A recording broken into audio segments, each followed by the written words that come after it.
Class 5 আজকে আমি তোমাদের দুটো সংখ্যার লসাগু আর গসাগুর সঙ্গে সংখ্যা দুটোর কী সম্পর্ক সেটা নিয়ে আলোচনা করব।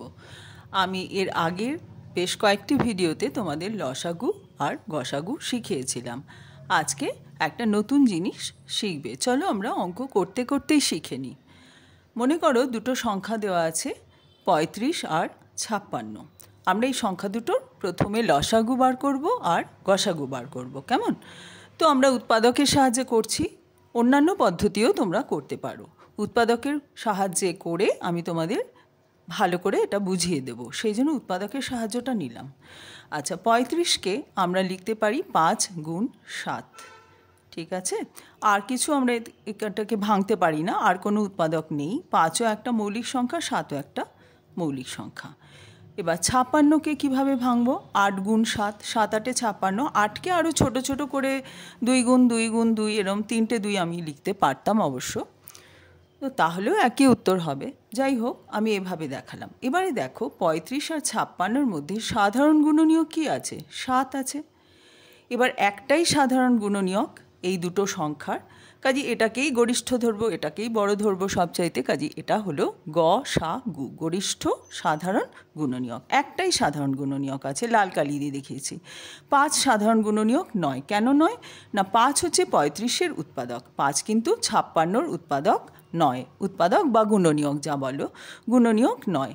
তাহলে 5 হলো না। আবার এখানে 8 56-র গুণনীয়ক, কিন্তু 8 কিন্তু 35-এর গুণনীয়ক নয়। তাহলে গসাগু হলো হচ্ছে 7, সাধারণ গুণনীয়ক একটাই যেহেতু, কাজে সেটাই হলো। যদি দুটো থাকতো তাহলে আমরা দুটোর মধ্যে যেটা বেশি বড় সেটা নিতাম। এবারে লসাগু করতে গেলে কি করতে হয়? মৌলিক উৎপাদকের সাহায্যে শিখিয়েছি। প্রথমে হচ্ছে যেটা কমন সাধারণ সেটা লিখব, আর বাদ বাকি উৎপাদকগুলো লিখব। তাই লিখলাম 7 গুণ 5 গুণ 8, গুণ করে কত হলো? 280, ঠিক আছে? এবারে মজার ব্যাপার দেখো, আমি ধরো লসাগু আর গসাগু গুণ করছি। লসাগু গুণ গসাগু, লসাগু মানে কি 280। 280টা কী করে পেয়েছিলাম? 7 গুণ 5 গুণ 8 করে। তো আমি সেটাই লিখি, 280 না লিখে এরম ভেঙে লিখছি 7 গুণ 5 গুণ 8। আর গসাগু কী ছিল? 7, তাহলে লিখলাম গুণ 7। অর্থাৎ লসাগু গুণ গসাগু হলো হচ্ছে 7 গুণ 5 গুণ 8 গুণ 7। এবারে দেখো 7 আর 5 গুণ করলে কত হয়? 35 হয়। আর 8 আর 7 গুণ করলে কত হয়? 56 হয়। তাহলে দেখো লসাগু গুণ গসাগু সমান সমান কী হয়ে গেল? 35 গুণ 56। 35 মানে কী ছিল? প্রথম সংখ্যাটা, এই যে এই সংখ্যাটা। আর 56 কী ছিল? দ্বিতীয় সংখ্যা। তাহলে প্রথম সংখ্যা গুণ দ্বিতীয় সংখ্যা, অর্থাৎ লসাগু গুণ গসাগু সমান সমান হচ্ছে প্রথম সংখ্যা গুণ দ্বিতীয় সংখ্যা। তাহলে আমরা দেখতে পেলাম যে দুটো সংখ্যার লসাগু আর গসাগু গুণ করলে আমরা কি পাই? সংখ্যা দুটোর গুণফল পাই। বা উল্টেও বলতে পারি যে দুটো সংখ্যা যদি আমি গুণ করি, যে গুণফল পাবো সেই গুণফলটা হবে হচ্ছে সংখ্যা দুটোর লসাগু গুণ গসাগু, অর্থাৎ লসাগু আর গসাগুর গুণফল। আরও একটা অঙ্ক দিয়ে বুঝিয়ে দিই। দুটো সংখ্যা 30 আর 42। 30 সমান সমান 5 গুণ 6, 42 সমান সমান 7 গুণ 6। 6টা সাধারণ গুণনীয়ক বা কমন উৎপাদক, যা কিছু বলতে পারো। তো যেহেতু 6টা কমন, আর কোনো কমন নেই, সাধারণ গুণনীয়ক নেই, তাই গরিষ্ঠ সাধারণ গুণনীয়ক হলো 6, অর্থাৎ গসাগু হলো 6। এবার লসাগু কি করে বার করব? আমরা 6টা লিখব আর বাদ বাকি গুণনীয়কগুলো লিখব, গুণ 5 গুণ 7। এই 3টে গুণ করে হলো 210, ঠিক আছে? তাহলে এখন লসাগু গুণ গসাগু কি পাচ্ছি? আমরা লসাগুটাও দেখছি 210, মানে 6 গুণ 5 গুণ 7, সেটা লিখেছি 6 গুণ 5 গুণ 7 এই অবধি। আর গসাগু কি? গসাগু ছিল হচ্ছে 6 গুণ 6 লিখলাম। এবার এইটা থেকেই ভেঙে আমি দেখিয়ে দিচ্ছি। এটাকে প্রথম দুটো গুণ করলাম হলো 30, পরের দুটো গুণ করলাম হলো 42। তাহলে আমরা দেখছি লসাগু আর গসাগু গুণ করে আমরা প্রথম সংখ্যা গুণ দ্বিতীয় সংখ্যা পেলাম। তাহলে আবারও আমরা প্রমাণ করে দিলাম। এইভাবে আমি যে ভেঙে ভেঙে করেছি, তোমাদের যদি মনে হয় যে আচ্ছা ভেঙে করব না, আমি লসাগু গুণ গসাগু অর্থাৎ 210 গুণ 6 করব, তুমি ধরো 210কে যদি 6 দিয়ে গুণ করতে, তাহলে কি হতো? 1260 হতো।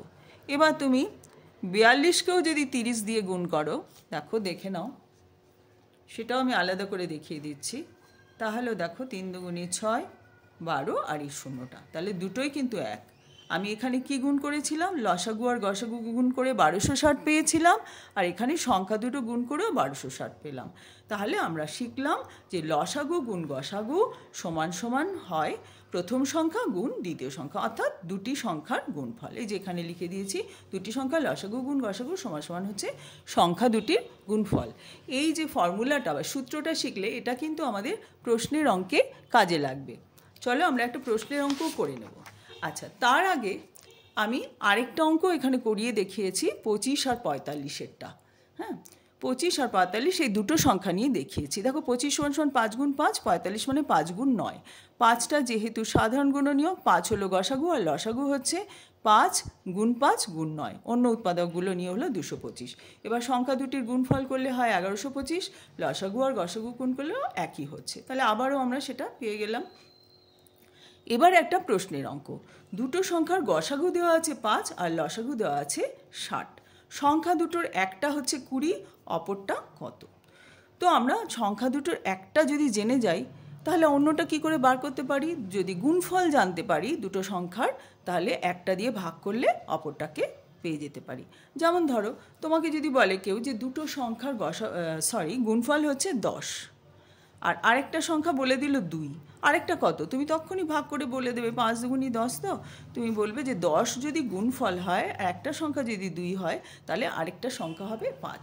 অর্থাৎ দুটো সংখ্যার গুণফল জানা থাকলে আমরা একটা সংখ্যা দিয়ে ভাগ করলে গুণফলটাকে অপর সংখ্যা পেয়ে যাই। তাহলে আমাদের টার্গেট হবে সংখ্যা দুটোর গুণফল বার করা। তো কিভাবে বার করব? অঙ্কের মধ্যে ক্লু দেওয়া থাকে, ধাঁধায় যেমন একটা সংকেত দেওয়া থাকে, সেখান থেকে খুঁজে বার করি। এখানেও সংকেত দেওয়া আছে, কি গসাগু বলে দেওয়া আছে, লসাগু বলে দেওয়া আছে। তাহলে লসাগু গুণ গসাগু সমান সমান হচ্ছে 60 গুণ 5 সমান সমান হলো 300। ঠিক আছে, তাহলে এটাই হচ্ছে সংখ্যা দুটোর গুণফল। ওকে, এবার একটা সংখ্যা বলে দিয়েছে 20, তাহলে অপর সংখ্যা কি করব? 300কে 20 দিয়ে ভাগ করব, পেয়ে গেলাম 15। তাহলে অপর সংখ্যাটি হলো 15। আবারও বলছি, দুটো সংখ্যার গসাগু আর লসাগু বলে দেওয়া আছে, তাহলে লসাগু আর গসাগু গুণ করলে যে গুণফলটা পাবো সেটা কি হবে? সংখ্যা দুটোর গুণফল। কারণ আমরা আগে এই ফর্মুলাটা পেয়ে গেছি যে লসাগু গুণ গসাগু মানে হচ্ছে সংখ্যা দুটোর গুণফল। তাহলে সংখ্যা দুটোর গুণফল পেয়েছি 300, আর একটা সংখ্যা আমাদের বলে দেওয়া আছে 20, তাহলে অপর সংখ্যা কত হবে? 300কে 20 দিয়ে ভাগ করব, তাহলে হলো 15। অপর সংখ্যাটি হলো 15। ঠিক আছে, আশা করি তোমরা বুঝতে পারলে অবশ্যই বন্ধু বান্ধব সবাইকে তোমরা শেয়ার করো, তাহলে তারাও এই ভিডিওটা দেখে শিখতে পারবে। Thank you.